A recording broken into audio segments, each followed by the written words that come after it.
Hello everyone, this is Reena Sharma from New Era Public School. Now I am going to start history chapter number 3 of 6th class. This is the second part of this chapter, from hunters to farmer. We have already read about the invention of poetry, tools and earliest human settlement in the first part. Now I am starting with the invention of wheel.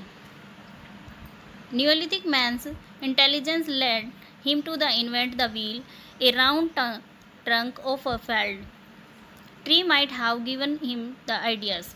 अब क्या हुआ, जो Neolithic man थे उनको ये समझ में कैसे आया कि व्हील को इन्वेंट कैसे करना है। A round trunk of a felled tree, अब क्या हुआ, एक जो ट्री था गिरा हुआ था, might have given this idea, उसने क्या हुआ उनको आइडिया दिया। कैसे? When A cut the round trunk of the wood, अब गोल राउंड जो ट्रंक है उसकी काट ली, मतलब जो वो होता है एक पेड़ का तना जिसको बोलते हैं मोटे वाला। It might have a rolled down the slope thus the occurred him to idea of the wheel. अब क्या हुआ, वो रोल डाउन करते हुए स्लोप करते हुए जो है चला गया उनके सामने से, तो उनको क्या आइडिया है व्हील बनाने का। व्हील मतलब पहिया। The invention of wheel was one of the most important achievement of man the neolithic age. तो ये व्हील जो था इस पीरियड की सबसे इम्पोर्टेंट जो अचीवमेंट थी मैन की, ये थी। As a result wheel the cart appear, उसके व्हील्ड जब व्हील बन गया उसके बाद क्या हुआ, कार्ट जो है अपीयर्ड हुई, यानी कि जो गाड़ियां हैं उनका निर्माण हुआ। It help to move the heavy load from one place to another. Use किस में हुआ, लोड को उठाने में। जैसे कि कोई भी भारी सामान है उसको एक प्लेस से दूसरे प्लेस पर ले जाने के लिए जो है कार्ट का यूज होने लगा। ट्रैवल ईजियर हो गया, कंफर्टेबल हो गया। The wheel was also use to making beautiful pots है as well as for the spinning and weaving, ये स्टार्ट कर दिया था इन्होंने बुनना। It also helped the development of art and craft. Next topic is community life. अब community life कैसी थी इनकी? With the advent of agriculture man settled down the permanently and began to the live in village. अब क्या है, जो इंसान था वो किस में रहने लगा था, विलेज में, कम्युनिटी में, समुदाय में रहने लगा था अपने। A neolithic village consisted a new closely built houses. अब क्या है, धीरे धीरे सब ने क्या हुआ, जंगलों में अपने घर बनाने स्टार्ट कर दिए थे एक साथ। Surrounded by common fence of the prickly bush and the mud wall, यानी कि चारों तरफ दीवार बना देते थे, उसके चार प्रिंकली जो उसके ऊपर बश थी वो मतलब जो झाड़ियाँ होती थी वो लगा देते थे। The concept of the families came into the being. The families living in a neolithic village were the closely related, एक दूसरे से संबंधित होने लगे। शेयर द सेम कस्टम्स, और एक दूसरे के जो त्यौहार है उनको सेम शेयर करने लगे एक दूसरे से। बिलीव करने लगे। मेथड ऑफ वर्शिप का पता लगा कि group of the such family is called the tribe. आज के टाइम में जो जंगलों में रहने वाला जो ग्रुप होता है ट्राइब का, वो कहते हैं उस फैमिलीज़ को, यानी कि ट्राइब मीन्स होता है जनजाति। The custom and the practice present day tribe living the remote regions have not the change much over the ages. क्या हुआ, धीरे धीरे जो इनका रहने का था प्रेजेंट डे में या उस टाइम में क्या हो गया, थोड़ा थोड़ा जो है चेंज आया इसमें। By the observing them the we can draw the conclusion about the lifestyle of the neolithic tribe. अब क्या है, ऑब्जर्व करना स्टार्ट कर दिया था, निष्कर्ष निकालना स्टार्ट कर दिया था उन्होंने कि उनका जो लाइफ स्टाइल है न्यूलिथिक ट्राइब्स का वो कैसा है। The people of Neolithic village carried out the activity like a farming, herding, hunting, gathering and fishing in a group. ये सब काम जो थे वो ग्रुप्स में करने लगे थे। The tribe jointly owned natural wealth and such a land, forest, water, source, etc. Hence there were no inequality within the tribe in term of the wealth. Inequality क्या होती है? असमानता नहीं थी, सब एक जैसे थे। टर्म ऑफ वेल्थ, धन की दौलत के उसमें। Possibly there was the division of work and depending mostly on the age, wisdom and the physical strength. अब क्या हुआ, जो काम का बंटवारा होता था उनमें वो किस पे डिपेंड करता था, एज पे डिपेंड करता था, बुद्धि पे डिपेंड करता था, फिजिकल जो उनकी शारीरिक जो क्षमता थी उस पर। द एल्डेस्ट और the strongest and the ablest man was the leader. जो वहाँ का लीडर बनता था वो कैसा होना चाहिए, स्ट्रोंगेस्ट होना चाहिए, एबलेस्ट होना चाहिए, योग्य होना चाहिए। ही मेड रूल्स, जो रूल बना सके, रेगुलेशन बना सके एंटायर ट्राइब, सभी जो जनजाति थी उनके लिए। Man had the occupation such as the hunting, ploughing and grazing large herds of animal. अब ऑक्यूपेशन क्या होते हैं, जो वो काम करते हैं, ठीक है। व्यवसाय क्या था उनका, हंटिंग करना, शिकार करना था, प्लगिंग करना, खुदाई, एंड जो ये था ग्रेजिंग है, लार्ज हर्ड्स एनिमल्स को चराना। Women to care home and children, और जो औरतें थी वो क्या करती थी, घर की देख रेख करती थी। Women, children, and old people performed light agriculture tasks, living, sowing, and the harvesting, grazing small herds, and protecting crop from the pests and the birds. अब क्या करते थे क्रॉप को बचाने के लिए? उसमें ये जो थे लेडीज़ थी, बच्चे थे, वो मदद करते थे साथ में एग्रीकल्चर में. And both men and women possibly took part in the pot making and weaving, making tools and weapons and ornaments. ठीक है, जो औरतें थी वो किस में भाग लेती थी? पोट बनाने में, बुनने में, मेकिंग टूल्स बनाने में, वेपन्स हथियार, ऑर्नामेंट गहने. Let's start the next topic, case study. Case study Mehrgarh. Mehrgarh in which lies near the Bolan pass in Balochistan Pakistan. अब ये जो मेहरगढ़ है वो बलूचिस्तान में है, बोलान पास के पास, जो कि पाकिस्तान में पड़ता है. Is one of the most important Neolithic site of the world. ये जो है सबसे इम्पोर्टेंट साइट है जहाँ हमें न्यूलिथिक पीरियड के बारे में पता लगा है. This site was discovered in 1974 by the team of archaeologist lead the Jean Francois Jarrige. यानी कि इसकी जो खोज की थी जो आर्कियोलॉजिस्ट थे उन्होंने की थी, जिनका नाम था Jean François. The finding of the site date it back to 7000 BCE, which make the beginning of the Neolithic age in the Southeast Asia. Exhibition the revealed there was successive settlement in the Mehergarh, the first of which could be traced in around 9000 years ago.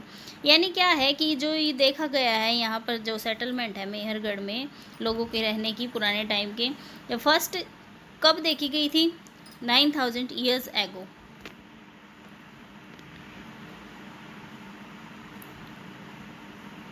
Resident of Mehergarh built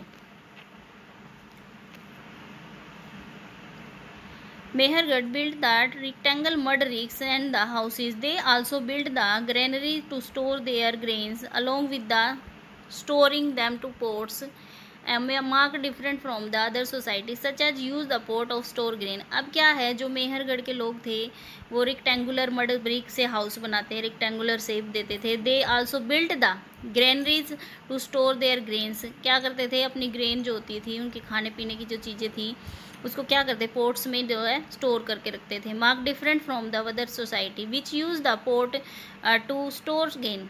they grew barley, wheat and also reared cattle. Rear cattle कौन कौन से पालते थे? Sheep है, goat है, for milk and meat. The bones of all this animal have been found in various exhibitions. Resident of the Mehrgarh like their other contemporaries also buried there the dead numerous goods such as baskets, stone and bone tools, jewelry have been found in the burial mounds. यहाँ पे क्या करते थे जब कोई किसी की death हो जाती थी उसके साथ क्या क्या रखते थे? बास्केट रखते थे, स्टोन रखते थे, टूल्स रखते थे, ज्वेलरी रखते थे. In many cases remain of the dead animal have been found buried with the dead. क्या हुआ? जब काफ़ी बार खुदाई की गई तो इसके एनिमल के साथ ये सारी चीज़ें देखी गई है.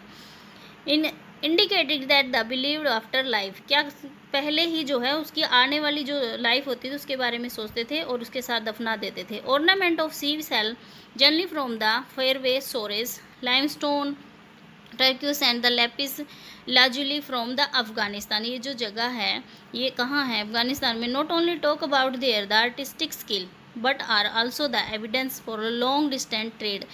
यहाँ पर सिर्फ जो है इनकी द्वारा बनाई गई चीज़ों का ही नहीं पता लगा, एविडेंस मिले हैं लॉन्ग डिस्टेंस ट्रेड के कि ये काफ़ी दूर तक अपना व्यापार करते थे. Many female and animal figuring have also been executed the Mehrgarh.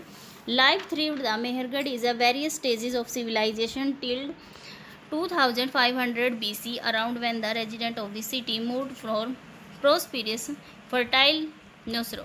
यानी क्या हुआ कि वहाँ की जो लाइफ थी मेहरगढ़ की उसके बारे में भी काफ़ी चीज़ें यहाँ पर पता चला है. कि कब पता चला था? ये जो है 2500 BC, around when the resident the city moved more prosper. यानी कि काफ़ी चीज़ों के लिए जो है वहाँ से जो वहाँ के लोग थे मूव कर गए. फर्टाइल यानी कि जहाँ पर फर्टाइल ज़मीन मिली एग्रीकल्चर के लिए वहाँ चले गए. Next is the chalcolithic age और स्टोन कॉपर एज. कैलोलिथिक होता है ताम्र प्रसारण युग. You have read that man used only stone implement in the stone age. The stone age was followed by the another period when man began to use copper. ठीक है, ये metal है, इसका यूज जो था अब इन्होंने करना शुरू कर दिया था after stone age. along with the teeny stone implements या माइक्रोलिथ्स बताया ना, सूक्ष्म जो चीज़ें होती है वो. This period is called the stone copper age. After stone age came is chalcolithic period. Stone a copper age and chalcolithic age. Chalco means होता है कॉपर एंड लिथोस मीन होता है stone in history. It began is about 4000 BC and lasted till the 2000 BCE. कैलोलिथिक sites. अब कैलोलिथिक sites जो थी वहाँ पर क्या मिला ये हम डिस्कवर करेंगे इसके अंदर. Toward the end of the neolithic period, जब नियोलिथिक का अंत हो रहा था, man happen to discover copper. तभी आदमी ने जो थी किसका जो है खोज की थी, कॉपर की. Copper is a metal. He made use of this metal to make the axes, swords, spearhead and many other weapons and things. He found copper more durable than stone. इन्होंने क्या सोचा कि जो है ये कॉपर है ये स्टोन से भी अच्छी है. Besides the could melt it and remold the broken tools and weapons. अब क्या हुआ, इन्होंने इसको मेल्ट करना स्टार्ट कर दिया और उससे क्या बनाने, टूल बनाने स्टार्ट कर दिया, टूल तोड़ने स्टार्ट कर दिया. Thus the copper and the fine stone tools were widely used around this period. Later on he found that the copper was soft metal. इन्होंने क्या पाया, कॉपर जो थी काफ़ी सॉफ्ट मेटल था. The tools made of it metal would not last for long. इन्होंने कहा देखा कि जो ये यूज कर रहे हैं कॉपर को ये बहुत ही नरम है और इससे जो है काफ़ी टाइम तक हमारे हथियार नहीं चलेंगे. So he mixed. अब इन्होंने कॉपर के साथ क्या मिक्स किया, other metal as you tin even zinc to make a new metal called bronze. जब टीन कॉपर को मिलाया जाता है तो कौन सी जो है मेटल बन जाती है, bronze. There are many places in India where the copper tools are bronze axes and knives have been found. अब क्या है, जहाँ पर क्या हुआ, कॉपर के बनाए हुए जो काफ़ी सारे प्लेस हैं इंडिया में वहाँ पर एक्सिस मिलती हैं. किसकी बनाई हुई, ब्रॉन्ज की. नाइव्स मिलते हैं ब्रॉन्ज के. Ahar in the Rajasthan, Daimabad in Maharashtra and the Madhya Pradesh and the Brahmagiri near the Karnataka are some there place जहाँ पर क्या मिलते हैं, bronze axes and knives. Agriculture and domestication of animal. The chalcolithic age में क्या हुआ, so the further advance in man's life. थोड़ा सा क्या है एडवांसमेंट भी देखी गई लाइफ में आफ्टर स्टोन एज. दो the agriculture was still the chief occupations, men now cultivated more food grains than were known as the Neolithic age. जैसे कि Neolithic age में हमने क्या पढ़ा था फूड ग्रेन में, व्हील, बार्ले. तो इससे भी आगे जो था इन्होंने स्टार्ट कर दिया. Beside the wheat and rice. अब इसमें क्या आ गया, न्यू राइस आ गया. He grew the variety of the pulses, malts and cotton etc. He tamed cows, sheep. पहले क्या था, इनके पास गोट थी, ठीक है. अब क्या आ गई, काऊ आ गई, sheep, goat and buffaloes and haunted deer. He seems to have know the camel also. अब क्या हो गया, इनके पास कैमल भी था. कैमल किस यूज भी आएगा, बर्डन उठाने में, बोझ उठाने में. All these animals helped man in his day to day life. अब ये क्या हो गए, सारे जो एनिमल्स इन्होंने डोमेस्टिकेशन किया था, इनका डोमेस्ट किए थे, पालतू बनाए थे, ये क्या ले डेली लाइफ में इनकी लाइफ में यूज होने लगे. Art and craft. Next topic. It is clear from the exhibition the man of his age was the expert coppersmith. कॉपरस्मिथ कौन होता है, जो तांबे की चीज़ें बनाता है. And the good worker in stone. अब दोनों चीज़ें आ गई, इनको कॉपर का यूज करना आ गया था और स्टोन का भी यूज करना आ गया. ही also new the art of the spinning and weaving and because the spindle वोर were found in Madhya Pradesh. He used different types of the poetry. The most popular was black and red. जो poetry थी इनकी बनाने की सबसे जो famous थी, सबसे पॉपुलर कौन सी थी, ब्लैक एंड रेड जो कलर होता था उसकी पोइट्री सबसे फेमस थी. उसके बाद it was the turn on wheel and the sometimes painted with the design. अब क्या चले गए, व्हील पे चले गए. व्हील की भी खोज कर दी थी इन्होंने. He build houses of mud bricks and thatch. अब इन्होंने क्या किया, जो अपने हाउसेस थे वो भी बनाने शुरू कर दिए थे पक्की ईंटों के. Religious belief. अब रिलीजियस बिलीफ जो था इस टाइम के लोगों का क्या था, किस में विश्वास करते थे ये लोग. Man now came to have some fixed ideas about religion. He worshipped sun, fire, bull and snakes. इन चीज़ों की क्या करते थे, पूजा करते थे. Some figures of women also indicated then worshipped mother goddess. यानी कि कई ऐसे फिगर हमें मिले हैं जिसमें लेडीज़ के बारे में पता लगा कि किसी मदर गॉड का भी, ये एक मदर गॉड जो होती थी उनकी भी पूजा करते थे. He buried the dead in the urns with the offering of the tools, food and clothes. It's अब क्या हुआ, बरेड होता है दफनाना, किसी भी डेड बॉडी को अगर दफनाना होता था तो उसके साथ क्या रख देते थे, टूल्स हैं, फूड्स हैं, क्लोथ्स है, like the man in the stone as, जैसे कि स्टोन एज में होता था तो कैलियोलिथिक पीरियड में भी ऐसा ही होता था। Dress and ornament, the chalcolithic man use the ornament and wore attractive clothes. अब ये क्या पहनने लगे, कैलियोलिथिक जो मैन थे, इस पीरियड के जो मैन थे वो ऑर्नामेंट पहनने लगे, गहने जो थे उनके अट्रैक्टिव क्लोथ्स पहनने लगे थे। Both man and women were found the ornament. Women use necklace of shells and pearls, Ivory and bones. Ivory होता है कि जो हम हाथी दांत होता है ना, उसकी बनी हुई जो ऑर्नामेंट्स होते हैं वो। मैन वोर फाइन द ब्यूटीफुल गारमेंट्स। अब ये जो है कैलियोलिथिक पीरियड में इन सब ने ये पहनना स्टार्ट कर दिया था, यानी कि इनको जो है काफ़ी विकास हो चुका था। Next is social inequality. Social inequality क्या होता है, इक्वालिटी मीन्स समानता, इनइक्वालिटी मीन्स असमानता।